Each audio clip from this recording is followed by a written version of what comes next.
पिछली क्लास में आपने विस्थापन समय ग्राफ पढ़ा था कक्षा 11 में। आज की क्लास में हम लोग पढ़ेंगे वेग समय ग्राफ। इसमें हम करेंगे क्या, एक अक्ष को समय अक्ष और एक अक्ष को वेग अक्ष मानकर इनके मध्य अगर ग्राफ खींचे तो इनको बोलेंगे वेग समय ग्राफ। तो वेग तथा समय को अक्ष मानकर इनके मध्य खींचा गया ग्राफ वेग समय ग्राफ कहलाता है। वेग समय ग्राफ से हम क्या क्या चीज निकालते हैं, विस्थापन और त्वरण। तो यहां पर लिखा गया वेग तथा समय को अक्ष मानकर इनके मध्य खींचा गया ग्राफ वेग समय ग्राफ कहलाता है। वेग समय ग्राफ से विस्थापन तथा त्वरण की गणना की जाती है। विस्थापन की गणना कैसे करेंगे, इसमें हम पहला पढ़ेंगे विस्थापन की गणना। तो विस्थापन की गणना कैसे करेंगे, तो इसमें सूत्र मिलेगा विस्थापन इक्वल टू वेग समय ग्राफ द्वारा समय से घिरा क्षेत्रफल। वही यहां लिखा गया विस्थापन इक्वल टू वेग समय ग्राफ द्वारा समय से घिरा क्षेत्रफल। अब चलो इसको हम यूज करने जा रहे हैं। तो ये अनुप्रयोग यानी इस फार्मूले को कैसे अप्लाई करेंगे, वेग समय ग्राफ है। अब देखिए मैं आपको बता दूं कैसे आप दिमाग में रखेंगे कि यही वाला फार्मूला होगा। पिछले वाले में आपको बताया गया था कि जो भी अक्ष है उनका हम भाग करें और गुणा करें। चले वेग का जो y अक्ष पर है, देखिए आपको ये स्वतंत्र चर है, ये परतन चर है। तो परतन चर में स्वतंत्र चर का भाग दीजिए, वेग में समय का भाग देंगे तो क्या मिलेगा, त्वरण।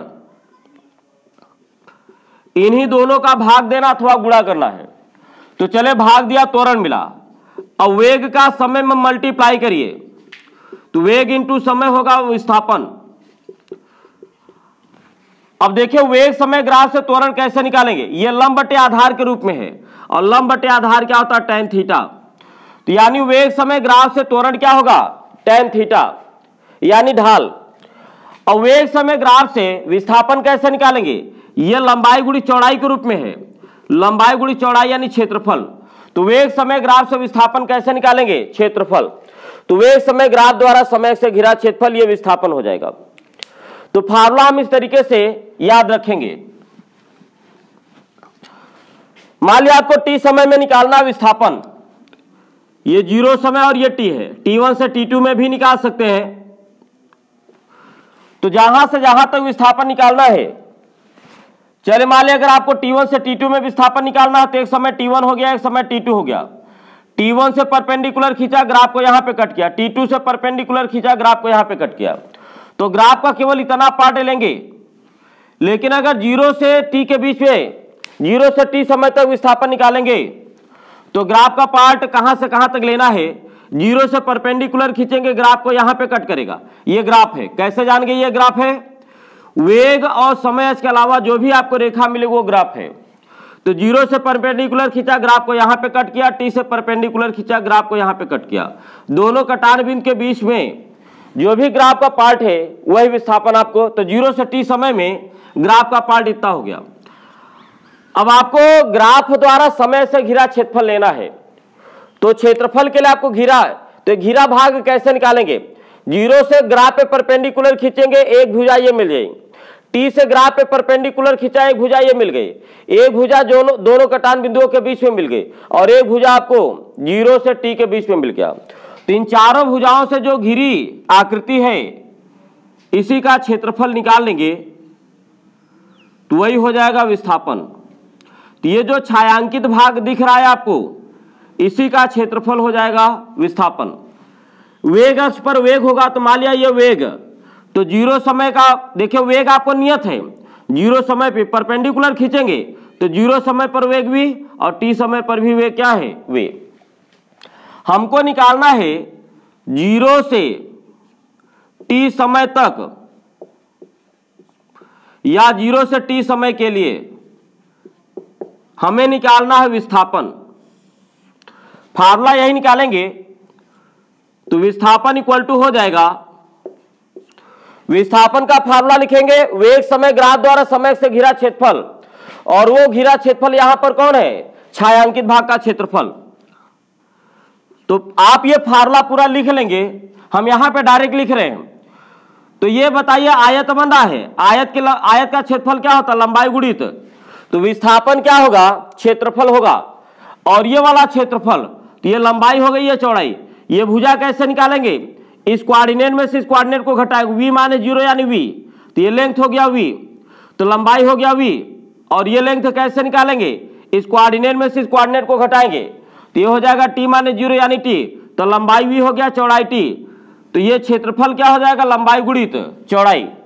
तो 0 से t समय में विस्थापन निकालेंगे तो ये छायांकित भाग का क्षेत्रफल है, क्योंकि ये आयत है तो आयत का क्षेत्रफल क्या हो जाएगा, लंबाई गुणित चौड़ाई, तो ये v माने 0 यानी v, चौड़ाई क्या हो जाएगा, t माने 0 यानी t। उसी तरीके से यहां पर आए, मान लिया आपको t समय में निकालना है, t समय में विस्थापन निकालना है, तो हम क्या करेंगे, 0 से ग्राफ पे परपेंडिकुलर, ये वेग हो गया, ये पूरा कोण आपको 90 है, ये वेग अक्ष, ये समय अक्ष, इनके अलावा इन दोनों रेखाओं के अलावा कोई तीसरी रेखा दिखेगी वो ग्राफ हो गया। तो 0 से ग्राफ पे परपेंडिकुलर खींचेंगे, यहीं पे कट करेगा, t से ग्राफ पे परपेंडिकुलर खींचा, यहां पे कट किया। अब इसे वेग पे परपेंडिकुलर खींचें तो मान लिया आपको ये कोऑर्डिनेट क्या हो गया v, तो t समय पर वेग कितना है v, और 0 समय पर वेग कितना है 0। अब हमको छायांकित भाग लेना है, यानी घिरा क्षेत्रफल लेना है, तो 0 से परपेंडिकुलर खींचेंगे, ग्राफ को यहीं पे कट करेगा, t से ग्राफ पे परपेंडिकुलर खींचेंगे, यहां पे कट करेगा, दोनों कटान बिंदुओं के बीच में एक लेंथ ही हो गया, एक लेंथ आपको ये मिल गया, दूसरा लेंथ 0 से t के बीच में, और तीसरा लेंथ आपको ये वाला हो गया। तो इन तीन भुजाओं से जो घिरी आकृति है, यही इसी का क्षेत्रफल क्या हो जाएगा, 0 से t समय में विस्थापन, और ये समकोण त्रिभुज बन रहा है। तो अगला हम लोग आ रहे हैं 0 से t समय के लिए, 0 से t समय के लिए विस्थापन निकालना है, तो विस्थापन क्या होगा, वेग समय ग्राफ, ये देखिए वेग समय ग्राफ, तो 0 से t समय वेग समय ग्राफ इतना हो गया, और ये समय अक्ष हो गया, तो वेग समय ग्राफ द्वारा समय अक्ष से घिरा क्षेत्रफल यही है, ये समकोण त्रिभुज है। तो फार्मूला क्या लिखेंगे, विस्थापन इक्वल टू वेग समय ग्राफ द्वारा समय अक्ष से घिरा क्षेत्रफल। अब उसके बाद हम यहां डायरेक्ट लिख रहे हैं, ये समकोण त्रिभुज बन रहा है, और समकोण त्रिभुज का क्षेत्रफल होता है 1/2 गुणित लंब गुणित आधार, ये लंब हो जाएगा, ये लंबाई और ये लंबाई बराबर होगी, ये लंबाई कितना होगा, v माने 0 यानी v, तो अगर ये लंबाई v है तो ये भी लंबाई v, तो लंब कितना हो गया v इंटू ये आधार हो गया, और ये आधार कैसे निकालेंगे, t माने 0 यानी t। तो इस ग्राफ द्वारा 0 से t समय में विस्थापन vt हो जाएगा, इस ग्राफ द्वारा 0 से t समय में विस्थापन हो जाएगा हाफ vt। अब इसके बाद तीसरा हम लोग ले रहे हैं, मान लिया ग्राफ आपको कुछ इस तरीके से हो, ग्राफ मान लिया कुछ इस तरीके से, ये अक्ष हम लोगों ने ले लिया वेग, और ये अक्ष हम लोगों ने ले लिया समय। 0 से t समय ये भी हो सकता है, इधर भी हम लोग कहीं ले सकते हैं।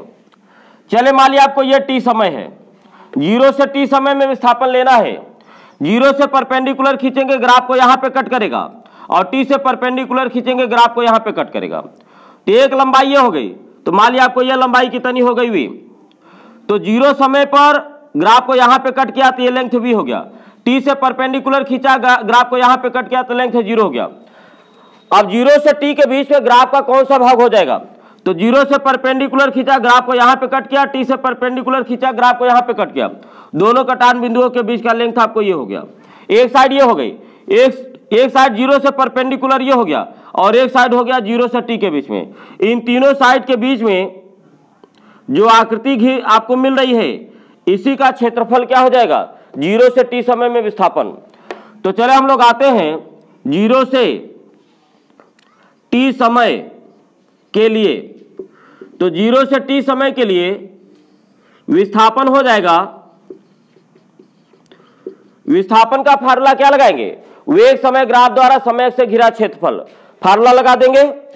अब ये समकोण त्रिभुज बन रहा है घिरा क्षेत्रफल, तो समकोण त्रिभुज का क्षेत्रफल होता है 1/2 गुणित लंब गुणित आधार, ये लंब हो जाएगा, लंब हो गया v माने 0 यानी v, और ये आधार हो गया, आधार क्या हो गया, t माने 0 यानी t।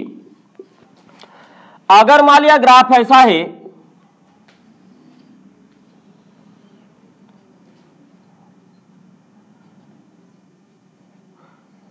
ये वेग अक्ष हो गया, ये समय अक्ष हो गया, मान लिया ग्राफ आपको कुछ इस तरीके से, हमको t समय में निकालना है, t समय में विस्थापन निकालना है। ये t समय हो गया। 0 से परपेंडिकुलर खींचेंगे, ग्राफ को यहां पे कट करेगा। t से परपेंडिकुलर खींचेंगे, ग्राफ को यहां पे कट करेगा। वेग और समय के अलावा जो तीसरी रेखा मिलेगी वो ग्राफ हो गया। अब दोनों कटान बिंदुओं के बीच में जो रेखा हो गया, एक साइड ये हो गई, एक साइड हो गई 0 से परपेंडिकुलर। मान लिया ये कोऑर्डिनेट u है और यहां से परपेंडिकुलर खींचेंगे, मान लिया आपको ये वैल्यू कितनी हो गई v। तो 0 समय पर वेग कितना है u और t समय पर वेग कितना है v। अब आपको कौन सा क्षेत्रफल लिया जाए उसको लेना है। तो एक साइड तो आपको ये मिल गई 0 से परपेंडिकुलर, t से परपेंडिकुलर, जहां पे कट करे एक साइड, एक साइड हो गई 0 से परपेंडिकुलर खींचे, यहां पे कट करे एक साइड ये हो गई। एक साइड t से परपेंडिकुलर खींचेंगे, ग्राफ को यहां पे कट करे एक साइड ये हो गई। एक साइड t और 0 के बीच में एक साइड ये हो गई। इन चारों साइड के बीच का जो क्षेत्रफल होगा यही क्षेत्रफल हो जाएगा छायांकित भाग का क्षेत्रफल। यही क्षेत्रफल हो जाएगा वेग समय ग्राफ द्वारा समय से घिरा क्षेत्रफल। ये वेग समय ग्राफ हो गया, ये समय अक्ष हो गया, इनके बीच घिरा क्षेत्रफल यही है। अब ये बन रहा समलंब, तो 0 से t समय में निकालना है। तो 0 से t समय के लिए, तो 0 से t समय के लिए अगर हम लोग आए, हम यहां बगल में दिखा रहे हैं, तो विस्थापन इक्वल टू हो जाएगा वेग समय ग्राफ द्वारा समय से घिरा क्षेत्रफल। ये समलंब बन रहा है और समलंब का क्षेत्रफल क्या होता है, 1/2 गुणी समांतर भुजाओं का योग इंटू दोनों के बीच का परपेंडिकुलर डिस्टेंस। देखिए ये दोनों असमांतर भुजा है और ये समांतर भुजा है। ये भुजा की लंबाई कितनी हो गई, u माइनस 0 यानी u। तो समांतर भुजाओं का योग, तो पहली समांतर भुजा कितनी हो गई u, स्मॉल u। अब दूसरी समांतर भुजा ये है। अब ये लंबाई और ये लंबाई दोनों क्या है, सेम है। तो ये लंबाई कितना है v माइनस 0 यानी v, ये भी लंबाई कितनी हो गई v। तो अगली समांतर भुजा हो गई v। तो पहली समांतर भुजा u हो गई और दूसरी समांतर भुजा v हो गई। दोनों समांतर भुजाओं के बीच का परपेंडिकुलर डिस्टेंस से हो गया। और ये डिस्टेंस कैसे निकालेंगे, t माइनस 0 यानी t। तो 0 से t समय में ये विस्थापन हम इस तरीके से निकालेंगे।